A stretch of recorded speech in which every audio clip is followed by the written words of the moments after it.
Assalamualaikum warahmatullahi wabarakatuh. Salam sejahtera bagi kita semua. Baiklah teman-teman, kita ketemu lagi dalam mata kuliah Mekanika Tanah 1.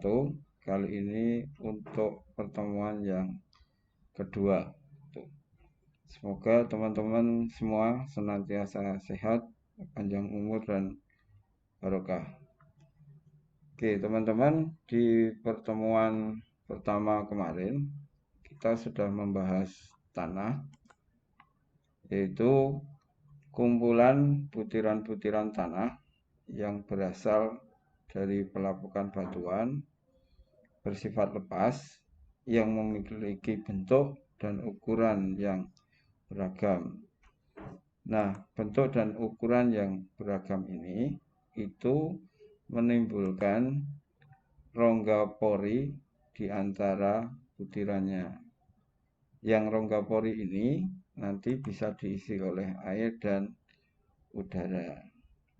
Sehingga secara umum tanah itu adalah kesatuan antara butiran-butiran tanah dan rongga pori yang bisa diisi oleh air dan udara. Sebagai benda, tanah ini memiliki berat dan volume. Teman-teman tentu sudah pernah merasakan minuman kopi gitu, sehingga teman-teman tahu rasanya minuman kopi itu senikmat apa. Nah, apa sih yang menentukan rasa minuman kopi itu? Nah, salah satu hal yang menentukan rasa minuman kopi itu adalah komposisi dari masing-masing bahannya. Jadi, kopinya seberapa, gulanya seberapa, airnya seberapa. Nah, kesatuan komposisi dari gula, kopi, dan air ini itulah yang menimbulkan sebuah rasa tertentu. Jadi kalau pengen kopinya terasa agak pahit, ya ditambahi kopi, gulanya dikurangi. Kalau pengen manis, ya kopinya dikurangi, gulanya yang ditambah. Nah, sebetulnya ini juga berlaku bagi material-material yang lain gitu. Sama di tanah juga begitu. Komposisi dari butiran-butiran tanah, kemudian air dan udara yang ada di dalam suatu tanah akan menentukan sifat fisik dan mekanis dari tanah. Nah, kemudian bagaimana mengukur komposisi dari masing-masing bagian tanah ini? Nah, salah satu caranya itu adalah menggunakan parameter tanah yang merupakan hubungan antara berat dan volume tanah. Nah, apa saja parameter yang merupakan hubungan berat volume tanah itu?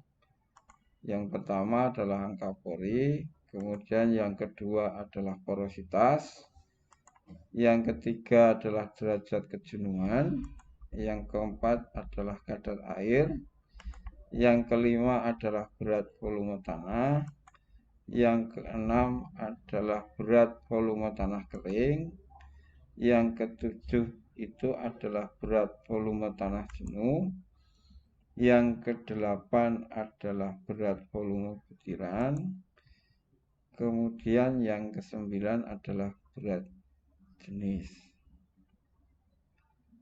Nah, apa itu angka pori, porositas, derajat kejenuhan, kadar air, berat volume tanah, berat volume tanah kering, berat volume tanah jenuh, berat volume butiran, dan berat jenis?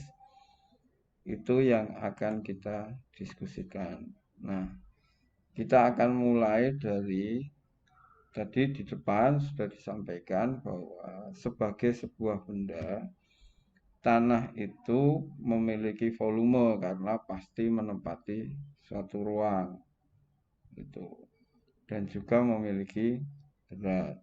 Nah, volume tanah itu berasal dari mana gitu. karena tanah itu terdiri dari komponen butiran dan rongga antar butir, maka volumenya tanah itu juga merupakan penjumlahan dari volume butiran dan volume pori. Di mana kalau porinya terisi air dan udara, maka volume pori itu ada volume airnya dan volume udaranya. Jadi volume tanah itu penjumlahan dari volume butiran, volume air, dan volume udara. Begitu juga dengan beratnya, merupakan penjumlahan dari berat butiran, berat air, dan berat udara. Nah, dalam hal ini berat udaranya karena sangat kecil itu dianggap 0 gitu ya. Nah, kalau digambarkan dalam sebuah diagram yang kemudian dinamakan sebagai diagram fase tanah, kira-kira bentuknya akan begini. Jadi ini tanah, suatu tanah itu akan memiliki berat dan volume tertentu. Nah, berat tanah ini itu berasal dari berat butiran ini yang kemudian disebut dengan WS, berat air yang kemudian disebut dengan WW atau weight of water, dan juga berat udara yang atau WA, weight of air, yang dalam hal ini adalah dianggap sama dengan 0. Nah, volumenya itu juga terdiri dari volume butiran atau VS, volume of soil, kemudian volume air atau VW, volume of water, dan volume udara atau VA, volume of air. Nah, volume pori ini itu adalah penjumlahan dari volume air ditambah dengan volume udara.